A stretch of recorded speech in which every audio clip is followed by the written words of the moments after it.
Hi, welcome to the Andrew Buckle book review of Norse Mythology, Volume 1.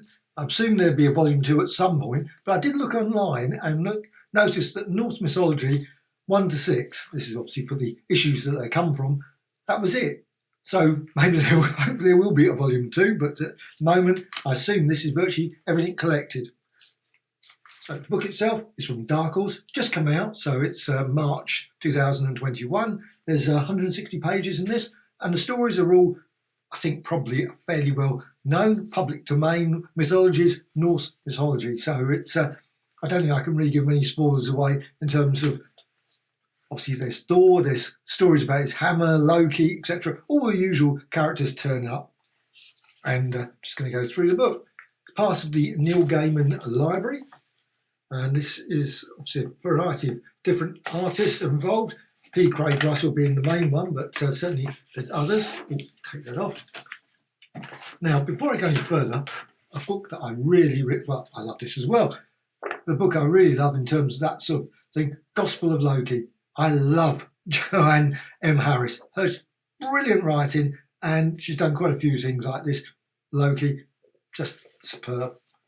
So there are quite a few of the stories you think, oh, yes, sort of feels similar sort of territory. So there's the obviously list of all the stories you got there. And also, of course, it says page number, page 5, page 15, and all the way through. However, this is my main criticism of the book. There's no page numbering in this. So why bother putting page numbering? It's like putting an index at the back and listing all, and then to say page 27 is something. There's no page numbering. So what can you do? But the stories, there's quite a range of stories. There's 1, 2, 3, 4, 5, 6, 7, 8. Yeah, just about count that. 8 very quickly. 8 stories. And obviously you can see by different artists. And not all are by P. Craig Russell. Some are by Mike Mignola. This is Mimir's, something like that. Head and Odin's Eye. And there's Jerry Ordway, The Treasures of the Gods, etc. And it's the adapted by P. Craig Russell, and obviously colours and Laverne Gadins. Sorry, not going to miss it. The artwork is superb. All the stories, like I said, are familiar. A lot of the characters familiar. Certainly, if you've been reading Marvel comics over the years, all the various characters like Surtur, or Surtur is S-U-T-R, just called here. And also some of the terms, I must admit, I'm not so familiar with. This one about the poisonous rivers, the maelstrom called Gelmir, something like that anyway. Whatever. But it goes through the whole range of, and I'm certain if you're into Norse mythology, you'll be able to go through it. Maybe you'll be able to point out things that are wrong or right. I don't know. I must admit, I read I think it was, there was loads of books you could get, well, still can get, obviously. I read years ago, all in this Norse mythology, but can't remember all the stories now, but they're familiar anyway. You got all the various things. This was the beginning of all things, the death that made all life possible. You got some great dramatic. Now there are quite dramatic scenes in here. There's a lovely one with the dog. I'm just going to come to later. But you've got loads of ones here. Alfheim and Navarre, Dwarves Live and Midgard. I can't say the names. I don't know why I bother trying to say the names. However. But you got, again, like Mike Mignola's artwork there. At least I can say his name, which is just about. And also you've got The Treasures of the Gods. I love that one where she gets up, my hair, she says. And this is Thor's wife, was beautiful Sif. Of course, Sif in the Marvel comics, long running. So I don't know if actually they ever did. Who knows? But anyway, you've got Sif there in the storyline. And then, of course, what happens? Well, there's involved. Gold is the key thing here. I don't think I'm giving much of a spoiler away there. I'm certain you probably read some of the Norse mythology, so you know the stories. But it's a real good yarn. I love Thor in here as well. There's quite a lot of humour in this. I wouldn't say every story is consistently brilliant. There's some really good ones here. I thoroughly enjoyed all of them, actually. But there's some that are just average stories you can just quickly flick over. But I genuinely love this one. That was quite good. And Loki's great as well. They've done Loki very good here. The Master Builder, that's a great story as well, where you get the builder going, building all the bricks, obviously around Asgard. And of course, Loki's involved. So there's, of course, trickery involved. And you've got brilliant artwork there. And of course there's a bit of trickery there as well. I love the horse as well. The horse is great. Yeah. Maybe there's some scenes in there probably best not to, so if you're showing this to the kids, probably be thinking, okay, maybe not.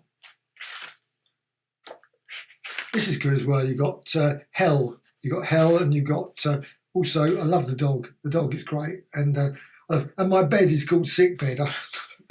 What do you do with the third child? Loki's child here, Cave Bear, Elk.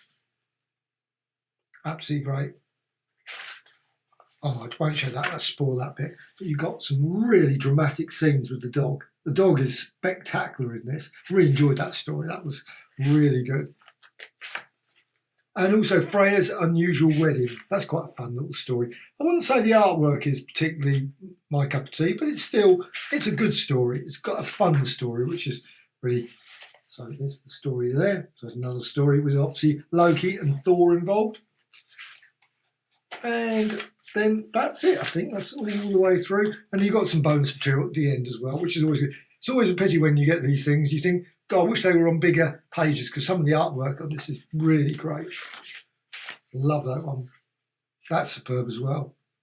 P. Craig Russell. I love all P. Craig Russell's work. I must admit, I can't think I've actually ever bought a book, P. Craig Russell, that I haven't enjoyed in terms of the artwork. Maybe sometimes the stories are always, you can think, they're not always, but I still think the artwork is absolutely beautiful. And also, what have you got in this sketchbook as well? I love this. Loki characters are obviously slightly, a bit more like the, yeah. So you've got Loki there.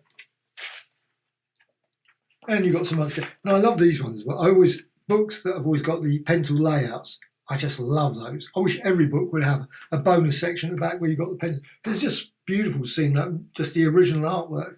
Obviously, layouts, Jill Thompson's pencils, just superb, just glorious. You can sit and study that. Again, this is one of the ones where you think, God, I wish this was sort of like the artist edition version, like IDW bring out. I just love those ones. You can just look at all that and think, oh, brilliant. Pencil work is always just great. And also, of course, the back. Dark Horse have got lots and lots of these books. And there's the Neil Gaiman line. I didn't realise there was so many. Really, really lots of books. So Harlequin's Valentine, I've never heard that. Neil Gaiman's Studying Emerald, Snowglass, that's good. And obviously others. Signal to Noise, brilliant. Neil Gaiman, Dave McKean, I love that. Problem of Susan, Murder Mysteries, and so on. So quite a few with P. Craig Russell. So worth checking out if you're a P. Craig Russell fan, like me. And there's obviously the spine there, Norse Mythology, get it right way around. And, well, you've got a nice sort of dramatic thunderbolt and hammer there. Superb. So that's it. I thoroughly enjoyed the book. I wouldn't say 100% totally recommended. It's still a pretty amazing book and thoroughly enjoyable. If you're into Norse mythology, I'm certain you'll thoroughly enjoy it. I enjoyed a good number of the stories, not all the stories, but I'm really glad I bought the book. So Norse mythology, and I'll actually show the cover.